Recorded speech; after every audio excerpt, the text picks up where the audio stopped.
Project constraint models and how to use them. 5 steps to success. First, understand which constraint method works for you.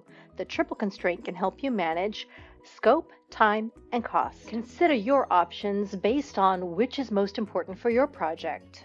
Second, the client-centric constraint model can help you understand how to keep your client happy on the project while balancing all the key components you need to keep your eye on. The dynamic constraint model is best when you're juggling a lot of things at once. It can help you figure out which aspect of your project is most important at any given time. Use the definitions to figure out which constraint model attributes are most important for your project. And check out these tips for constraint model use. To get all the details and a free downloadable with all the information you see here, go to ProjectSkillsMentor.com.